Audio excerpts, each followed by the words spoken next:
प्रिय साथियों, आज हम महाकवि कालिदास का परिचय और इनके प्रमुख महाकाव्य नाटक के बारे में अध्ययन करेंगे, पढ़ेंगे। महाकवि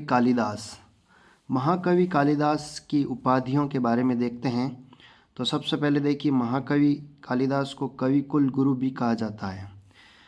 जयदेव ने अपने नाटक प्रसन्न राघव में ऐसा कहा है, कवि कुल गुरु।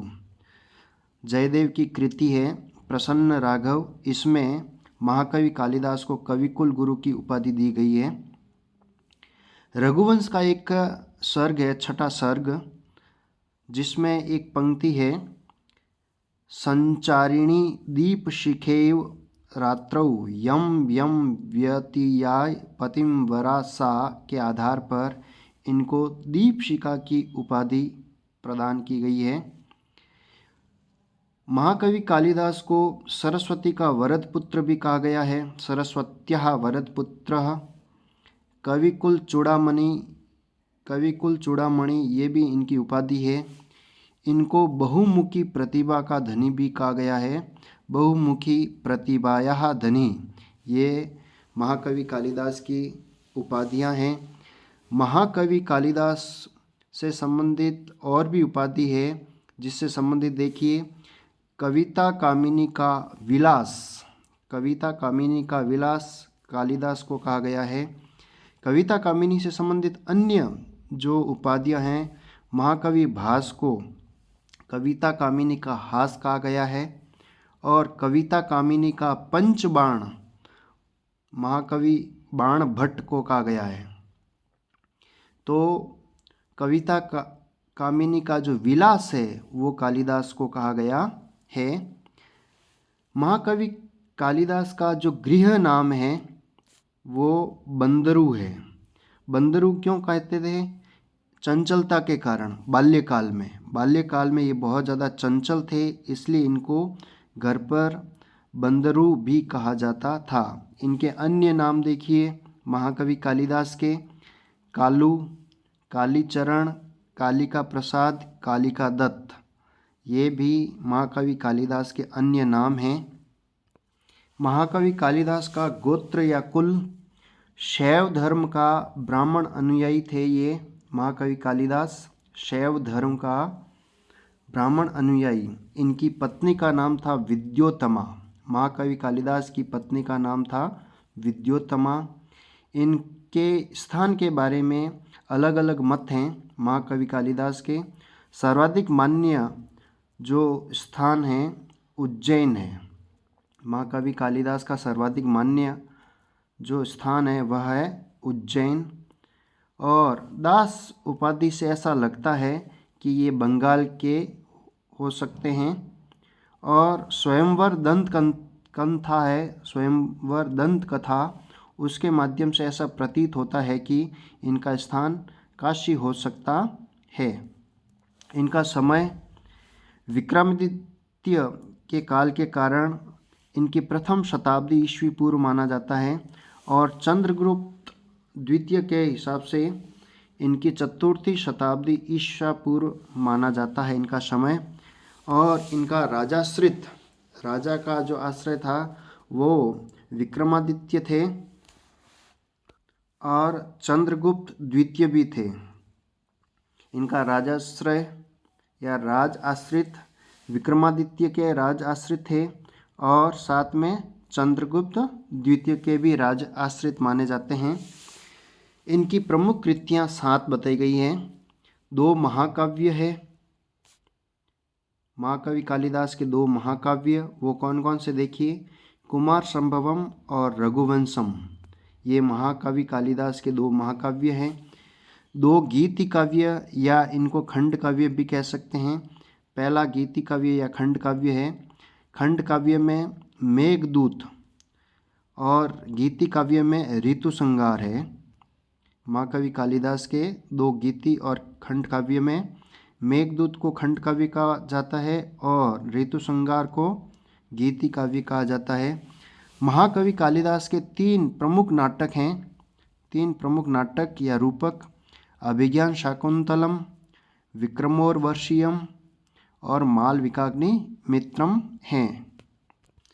महाकवि कालिदास की प्रथम कृति ऋतुसंहार को माना जाता है और महाकवि कालिदास का जो प्रथम महाकाव्य है वह कुमार संभवम है और जो प्रथम नाटक या प्रथम रूपक है वह मालविकाग्नि मित्रम है।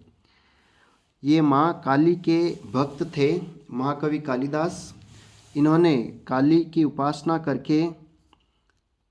उपासना करने के बाद में कालिदास की पत्नी जो विद्योत्तमा थी उन्होंने एक कथन कहा। जब ये घर पे गए थे तो जब दरवाज़ा खोला था तब इनकी पत्नी का एक कथन था, उसके आधार पर इन्होंने 3 कृतियों की रचना की। अस्ति कश्चित वाग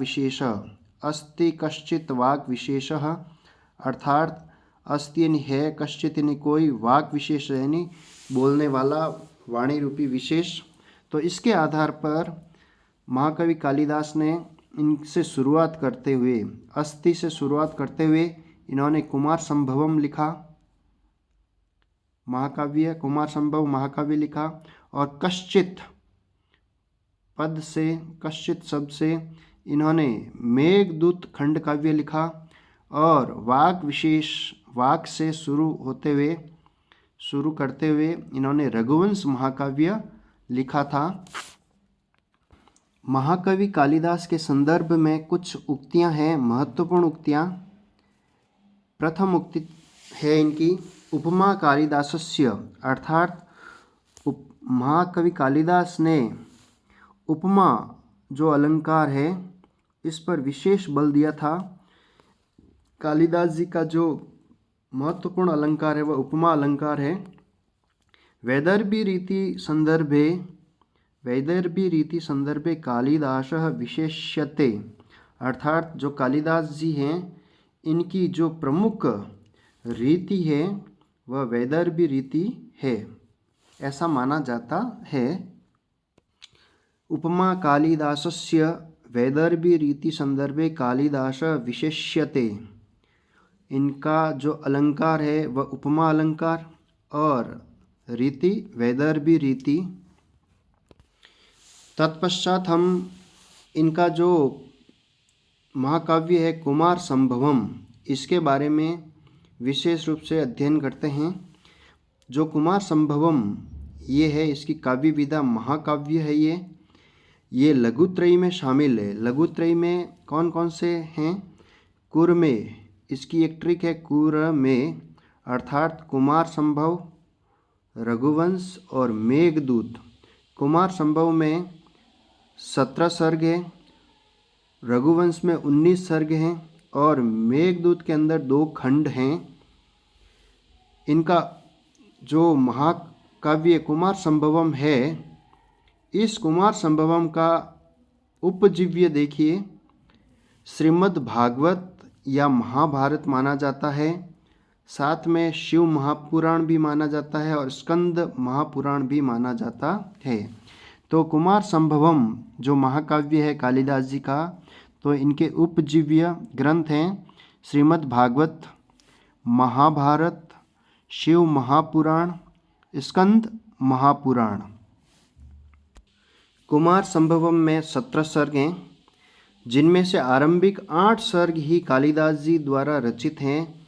इसका कारण है मल्लिनाथ की जो संजीवनी टीका थी वो कुमार संभव के 8 सर्गों तक ही पाई जाती है। इस कारण ऐसा माना जाता है कि जो कुमार संभवम के आरंभिक 8 सर्ग है वो ही कालिदास जी द्वारा विरचित हैं और कुल सर्ग कुमार संभवम में 17 सर्ग हैं। कुमार संभवम महाकाव्य पर टीका लिखी थी मल्लिनाथ जी ने, संजीवनी टीका। और जो संजीवनी टीका है ना, वो लघुत्रयी के 3 काव्यों पर लिखी हुई है। कुर में अर्थात कुमार संभव, रघुवंश और मेघदूत, इन तीनों पर यह संजीवनी टीका लिखी थी। संजीवनी टीका का संबंध मल्लिनाथ जी से है। मल्लिनाथ जी ने यह संजीवनी टीका लिखी लघुत्रयी पर। लघुत्रयी अर्थात कुर में, कुमार संभवम, रघुवंशम, मेघदूतम। अब हम कुमार संभवम की कथा वस्तु के बारे में देखते हैं। कुमार अर्थात स्वामी कार्तिकेय के द्वारा तारकासुर के वध का वर्णन बताया जाता है। इसमें ये इसकी विशेष कथा वस्तु है। स्वामी कार्तिकेय के द्वारा तारकासुर के वध का वर्णन इस कुमार संभव के अंतर्गत बताया जाता है। कुमार संभवम में 17 सर्ग हैं। इसका प्रथम सर्ग देखिए। प्रथम सर्ग में हिमालय वर्णनम पार्वत्याश्च जन्म कथा वर्तते। इसका प्रारंभ होता है अस्ति उत्तरश्याम दिशि देवतात्मा हिमालयो नाम नगाधिराजः। इस कुमार संभवम महाकाव्य का प्रारंभ अस्ति शब्द से हुआ है। अस्ति उत्तरश्याम दिशि देवतात्मा हिमालयो नाम नगाधिराजः, जो कि इनकी पत्नी विद्योत्तमा ने ये कथन कहा था। अस्ति कश्चित वाक् विशेषः, तो अस्ति से कुमार संभवम महाकाव्य की रचना की इन्होंने। हिमालय के उज्ज्वल वर्णन से प्रथम सर्ग प्रारंभ होता है कुमार संभवम का। हिमालय व मैना से पार्वती का जन्म होता है। पार्वती के युवती होने पर नारद का आगमन होता है तथा शिव से विवाह की भविष्यवाणी होती है एवं हिमालय द्वारा पार्वती को शिव की सेवा करने का आदेश का वर्णन प्रथम सर्ग में बताया जाता है। हिमालय और मैना की जो पुत्री है वह पार्वती होती है। हिमालय और मैना की जो पुत्री है वह कौन है? पार्वती है। तत्पश्चात हम द्वितीय सर्ग के बारे में देखते हैं। कुमार संभवम का द्वितीय सर्ग। तारकासुर राक्षसेन पीड़ितः देवैः ब्रह्मणः सम्मुखः प्रार्थना। तारकासुर के भय से देवताओं का ब्रह्मा की शरण में जाना तथा ब्रह्मा के द्वारा शिव और पार्वती से उत्पन्न पुत्र से तारकासुर के वध का कथन करना, ये इसमें कहा गया है, इसमें वर्णित है।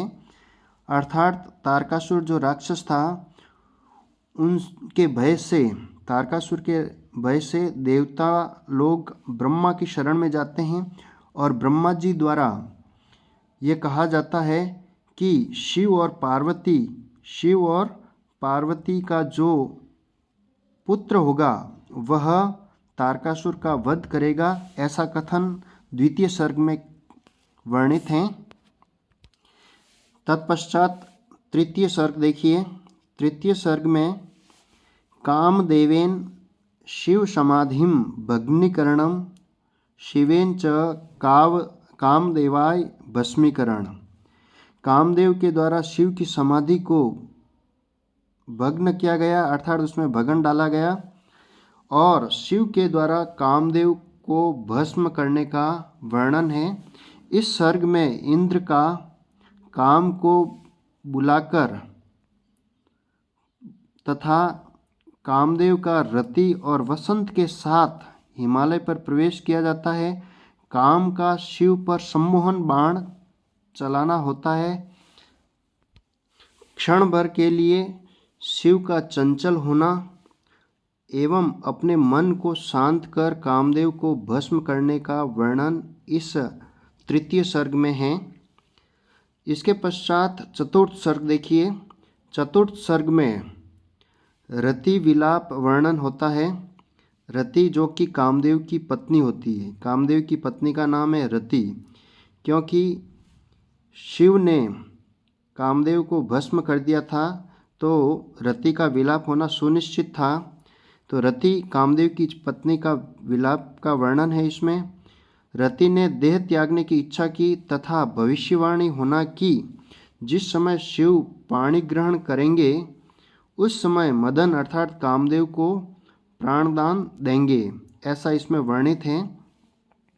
अर्थात जब शिव पाणी ग्रहण करेंगे, शिव का विवाह होगा, उस समय मदन अर्थात कामदेव को वो प्राणदान देंगे, ऐसा चतुर्थ सर्ग में बताया गया है। इसके पश्चात पंचम सर्ग।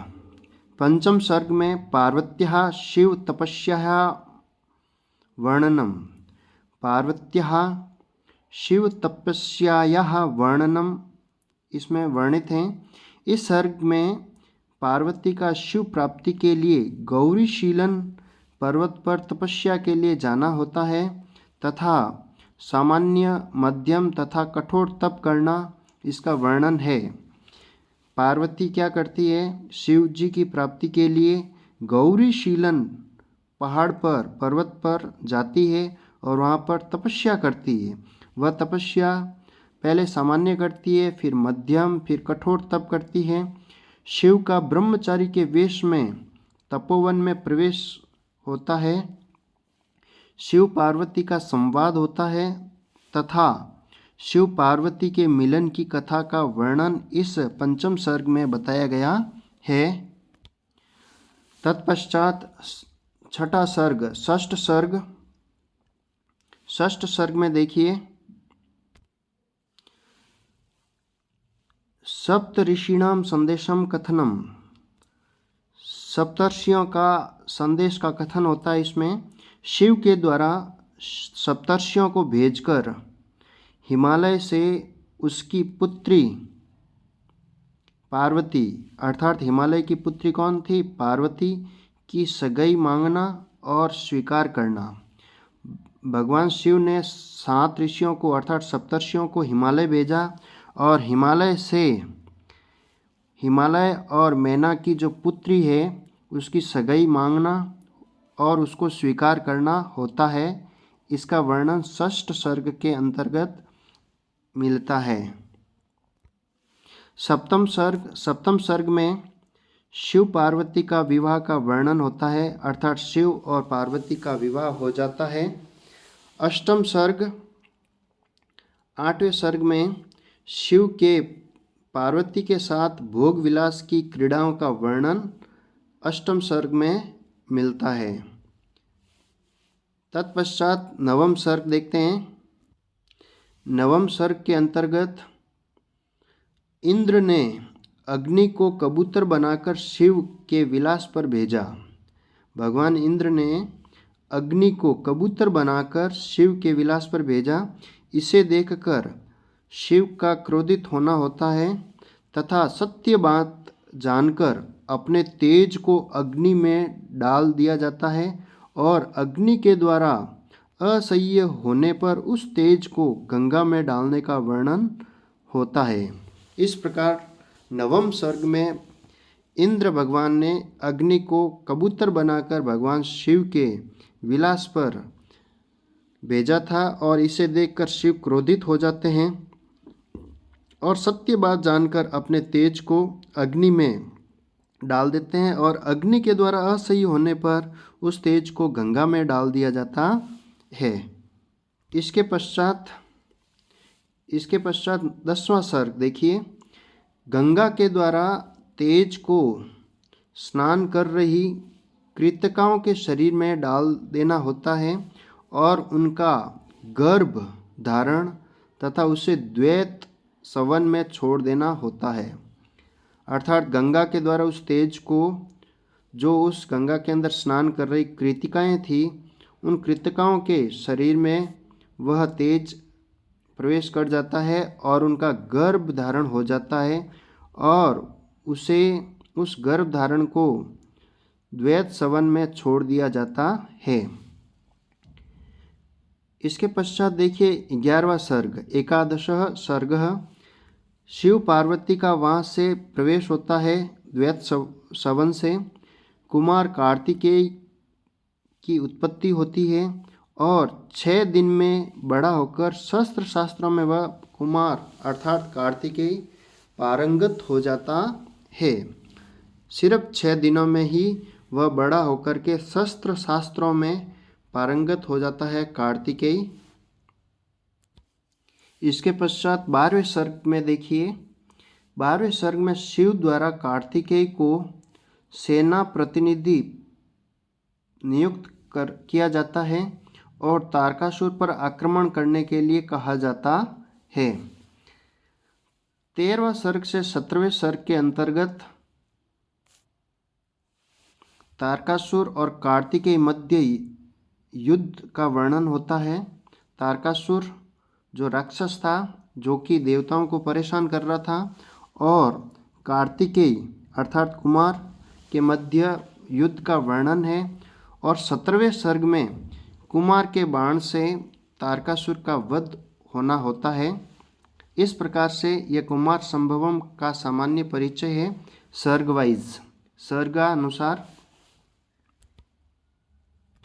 कुमार संभवम महाकाव्य की साहित्यिक विशेषताओं के बारे में एक नज़र देखिए। कुमार संभवम का नामकरण 11वें सर्ग के आधार पर इसका नामकरण कुमार संभवम रखा जाता है। कुमार संभवम के अंदर मुख्य रस वीर रस है, इसकी रीति वैदर्भी है, गुण प्रसाद व माधुर्य है।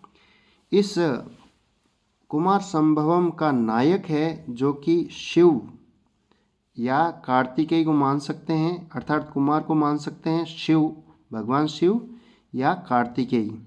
और जो इसका प्रतिनायक है वो तारकासुर राक्षस है।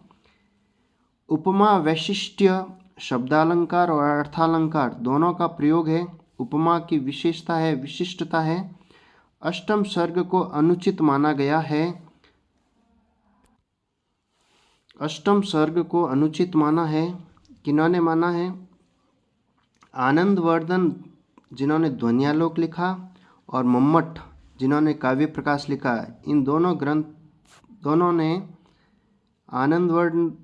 आनंदवर्धन ने ध्वन्यालोक में और मम्मट ने, आचार्य मम्मट ने काव्य प्रकाश में जो कुमार संभवम का 8वां सर्ग है, अष्टम सर्ग है, उसको अनुचित माना है। कुमार संभव की प्रमुख सूक्तियों के बारे में देखिए। प्रमुख महत्वपूर्ण सूक्तियाँ: न रत्नम अन्विष्यति मृग्यते हि तत्, न रत्नम अन्विष्यति मृग्यते हि तत्। दूसरी सूक्ति है शरीरम आद्यम खलु धर्म साधनम, न वैधव्यम असह्य वेदनम, न वैधव्यम असह्य वेदनम। कठिना खलु स्त्रियः एको हि दोषः गुणसन्निपाते निमज्जति इन्दो किरणेषु इव अंकः। एको हि दोषो गुणसन्निपाते निमज्जति इन्दः किरणेषु इव अंकः। विकार हेतौ सति विक्रियन्ते येषां न चेतांसि ते एव धीराः। विकार हेतौ सति विक्रियन्ते येषां न चेतांसि ते एव धीराः। विषवृक्षोऽपि संवर्ध्य स्वयं छेत्तुम् असाम्प्रतम्।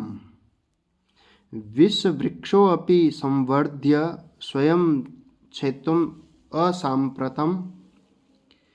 ऋते कृशानोः न हि मंत्रपूतम् अहरन्ति तेजांस्य अपराणि हव्यम्। स्तोत्रम कस्य न तुष्टये, स्तोत्रम न कस्य न तुष्टये, न धर्म वृद्धेषु वय समीक्ष्यते। यह महत्वपूर्ण सूक्ति है। न धर्म वृद्धेषु वय समीक्ष्यते। प्रियेषु सौभाग्य फला हि चारुता, प्रियेषु सौभाग्य फला हि चारुता, प्रियेषु सौभाग्य फला हि चारुता। तत्पश्चात सूक्ति है कह ईप्सितार्थ स्थिर निश्चयं मनः पयश्च निम्न अभिमुखं प्रतिपयेत्। कह ईप्सित अर्थ स्थिर निश्चयं मनः पयश्च निम्न अभिमुखं प्रतिपयेत्। संगतं मनीषिभिः शाप्तपदीनम् उच्यते, संगतं मनीषिभिः शाप्तपदीनम् उच्यते। स्वजनस्य हि दुःखम् अग्रतो विवृत द्वारम् इव उपजातये। स्वजनस्य हि दुःखम् अग्रतः विवृत द्वारम इव उपजायते। इस प्रकार ये कुमार संभव की महत्वपूर्ण सूक्तियाँ हैं। इस प्रकार हमने कुमार संभव महाकाव्य के बारे में और महाकवि कालिदास के बारे में विशेष रूप से अध्ययन किया। अगली क्लास में हम रघुवंश के बारे में अध्ययन करेंगे। निश्चित रूप से यह जानकारी आपको अच्छी लगी होगी। यह महाकाव्य जो कि कुमार संभवम के बारे में पढ़ा है आपके लिए बेहद महत्वपूर्ण और उपयोगी साबित होगी। इसी के साथ में धन्यवाद, साधुवाद।